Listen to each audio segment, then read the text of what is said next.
Asisten Sela Saukia Arif Afanda alias Panda menjalani pemeriksaan di Polda Metro Jaya pada Rabu 12 Maret 2025. Dia diperiksa sebagai saksi pelapor atas laporan yang dilayangkan majikannya terhadap dokter detektif alias Doktip. Tidak sendiri, Panda didampingi kuasa hukumnya Petrus Balapationa. Asisten Sela Saukia tersebut tidak menampik cukup gugup jelang diperiksa. Panda belak-belakan mengaku takut apabila statusnya berubah menjadi tersangka dan harus ditahan setelah pemeriksaan. Kendati takut, Panda mengaku sudah siap menghadapi pemeriksaan. Diyakini dia sudah menyiapkan segala keterangan dan bukti yang bakal dia beberkan kepada penyidik. Meskipun tidak menjelaskan keterkaitannya dalam laporan yang dilayangkan Sela Saukia, namun dipastikan Panda akan bersaksi terkait kasus tersebut. Adapun dalam kesempatan ini tidak terlihat sosok Sela Saukia. Diketahui owner skincare tersebut baru akan diperiksa penyidik pada Kamis 13 Maret 2025. Sebelumnya, Sela Saukia dan Doktip terlibat saling lapor polisi. Keduanya menjadi rival dan saling lapor setelah adanya perselisihan di salah satu restoran di kawasan Pulau Gadung. Doktip melaporkan Sela Saukia dan kawan-kawan atas dugaan perampasan kemerdekaan. Sementara itu, Sela Saukia melaporkan Doktip atas dugaan pencemaran nama baik. Nah, gimana nih menurut netizen yang terhormat? Silahkan berkomentar ya. Nah, jadi ceritanya ini ya, si Arif Afanda dan beberapa orang lainnya ini kan diundang oleh penyidik Polda Metro Jaya hari ini ya untuk diperiksa atas laporan yang dibuat oleh Doktip atas insiden yang terjadi pada tanggal 17 Januari 2025 kemarin. Nah, terkait dengan kehadiran si Arif Afanda ini dan beberapa orang lainnya di Polda Metro Jaya hari ini, banyak nih yang mendoakan, yang mengidam-idamkan, yang menginginkan kalau si Arif Afanda dan beberapa orang lainnya ini nanti kau bisa jangan lagi keluar dari Polda Metro Jaya dan menggunakan baju oranye. Nah, melalui instastory yang diupload oleh si Arif Afanda ini setelah dia selesai dari Polda Metro Jaya dan pulang ya, ini di dalam mobil dia unggah instastory yang mengabarkan bahwasanya ya, this is me, this is us gitu ya. Ini kami udah selesai dari Polda Metro Jaya dan bahwasanya hari ini itu agendanya hanya diundang oleh penyidik Polda Metro Jaya untuk mengklarifikasi atas kejadian pada tanggal 17 Januari 2025 kemarin. Arif Afanda dengan bahagianya memberitakan kepada warganet bahwasanya dirinya baik-baik saja, tidak seperti apa yang diimpikan oleh bala-bala Doktip atau bala-bala NM yang disebutkan oleh Arif Afanda di instastory ini. Bang Panda, kenapa lemes banget bang? Belum makan? Belum buka emang? Belum buka puasa? Di dalam nggak dikasih takjil? Minum-minum bang, dikasih nggak? Kok kayaknya lemes banget? Biasanya ceria banget loh bang. Ini kami netizen ini suka banget sama abang yang ceria, yang bercerita, yang lantam gitu bang, yang centil. Kok centil? Nah, ini kenapa nih tumben-tumbenan Bang Panda nih habis dari diperiksa di kepolisian kok lemes, kok kayak banyak pikiran gitu loh bang. Apa yang abang pikirin? Hah?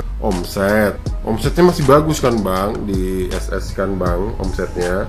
Nih, gak dimarahin kan sama Mbak Sela Saukia? Gak dimarahin kan? Ya udahlah, semoga abang dan Mbak Sela Saukia bisa melewati proses hukum ini dengan baik. Semoga ceria lagi ya bang ya. Seneng loh kalau ngeliat abang ceria di media sosial tuh. Kalau dulu cuma artis, pejabat gitu ya yang diliput ya. Sekarang orang nggak tahu dari mana, yang nggak jelas siapa.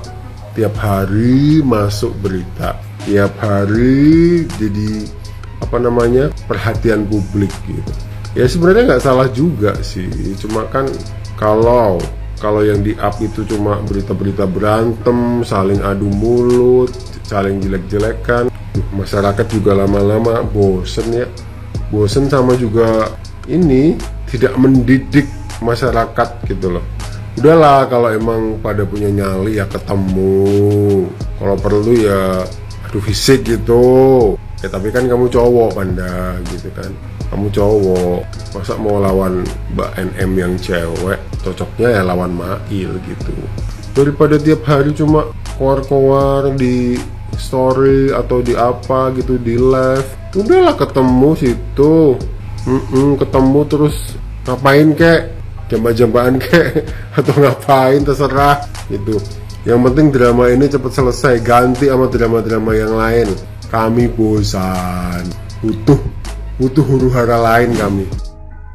Panda sudah menghadiri terkait dengan laporannya Doktip. Ya, adapun pertanyaan-pertanyaan yang disampaikan ataupun yang ditanyakan oleh pihak penyidik, yaitu apa tujuan daripada saudara Panda dengan saudara SS mendatangi Doktip di rumah makan tersebut dan lain sebagainya. Nah, adapun di sini ekspresi dari saudara Panda ini berubah, yang dimana kemarin-kemarin merasa hebat dan merasa seperti benar. Nah, adapun kalau sudah masuk ke ranah hukum seperti ini Panda, kamunya pun juga harus sadar dan paham. Nah, untuk Doktip ini pun saya belum tahu ya berkaitan dengan laporannya apa. Tetapi kalau yang berkaitan dengan laporannya Doktip terkait dengan persekusi verbal ataupun fisik mengacu pada Undang-Undang ITE 29 Junto 45B, yang dimana ada indikasi persekusi itu bisa diancam pidana 6 tahun si Panda. Jadi Panda bisa diancam pidana 6 tahun. Nah, adapun kalau memang terjadi kekerasan fisik bisa dilaporkan berkaitan dengan pasal 351-nya ya, penganiayaan, dan 352 atau berat. Nah, tergantung penganiayaannya ataupun tekanannya. Tapi kalau yang berkaitan dengan ITE-nya sudah masuk di pasal 29 Junto pasal 45B-nya dan ancaman pidananya 6 tahun. Jadi Panda, kalau yang namanya mendatangi seseorang dengan teriak-teriak, dengan orang itu merasa dipersekusi ataupun merasa terancam dan itu disebarkan melalui media sosial, Anda bisa kena ataupun bisa diancam pidana 6 tahun ya. Jadi apa yang disampaikan berkaitan dengan review ataupun apapun itu ya memang betul BPOM. Nah, terkait dengan tindakan yang Panda lakukan itu yang tidak dibenarkan oleh hukum. Jadi mungkin itu saja penyampaian dari saya. Mudah-mudahan bisa menjawab pertanyaan dari masyarakat Indonesia dan juga masyarakat semakin cerdas dan melek hukum. Terima kasih. Guys, gue bingung sama si Panda. Dalam preskon dia nunjukin katanya dia punya bukti pemerasan yang dilakukan oleh Doktip ke RG sebesar 20 miliar di Starbucks Cilegon. Gue nggak peduli sama bukti apapun yang dia punya ya. Cuman yang gue nggak habis pikir tuh, apa hubungannya bukti yang dia tunjukkan dengan kasus persekusi yang dia lakukan terhadap Doktip? Sekalipun pemerasan itu terbukti nih Doktip melakukan pemerasan, itu kan belum tentu ngeringanin kasusnya dia karena beda kasus ya. Apakah ini caranya untuk menggiring opini publik supaya seolah-olah dilupakan kasusnya dia, lalu menggiringnya supaya kita fokus ke pemerasannya, dugaan pemerasan yang dilakukan oleh Doktip? Percuma, gue bilang. Masyarakat mungkin bisa tergiring, tapi polisi tidak mungkin bisa tergiring karena polisi itu menangani kasus berkasus yang tidak ada hubungannya, pastinya tidak akan diladeni oleh polisi. Ya, ngapain coba dia keluar-keluar kayak gitu? Pikirnya dia akan menyelamatkan kasusnya dia sendiri terhadap Doktip? Itu nggak akan. Dan ingat loh ya, tong kosong nyaring bunyinya semakin banyak berkeluar-keluar seperti itu, artinya apa? Dia tuh sama aja menutupi kesalahannya sendiri sebenarnya. Sebaliknya Doktip udah nggak ngeladenin dia, walaupun berkeluar-keluar gimana pun Doktip nggak ngeladenin dia loh. Kalau gue jadi Panda malu sebenarnya. Karena bukan kelasnya Panda juga melawan Doktip kalau gue bilang. Bener nggak istilah kayak gitu? Dan kalau seandainya Panda terbukti bersalah lalu pakai baju Shopee, ya gue pikir ya, apa mungkin juga bosnya itu akan selalu menanggung Panda selama di dalam? Belum tentu juga kan, kita nggak tahu walau alam. Bener nggak? Ya kan kayak gitu. Nah, dia mungkin membela bosnya atau apanya, itu wajar lah membela seorang bosnya. Tapi apakah berpikir panjang? Harusnya masalah besar itu dikecilkan, masalah kecil ditiadakan. Nah, dengan kelakuan Panda kayak gini, dia mempersulit diri dia sendiri. Kalau misalkan hal ini soal dugaan pemerasan ini masuk di kepolisian, ternyata Doktip dinyatakan tidak bersalah, bukankah si Panda ini nambah pasal lagi, pasal fitnah, ya kan? Nah, ini kan dia nggak mikir kepanjang kesananya gitu, ngerti nggak? Dia hanya mikirnya hanya ingin menyelamatkan diri sendiri dengan cara menggiring opini publik supaya teralihkan dan kasus dia soal persekusi tidak disorot lagi. Lalu dia bisa bermain kali sama bosnya di dalam nantinya. Oh, nggak bisa seperti itu. Nanti nggak, kita semua netizen akan selalu memantau kasus demi kasus yang sedang ditangani oleh Polda, apalagi sudah viral seperti ini.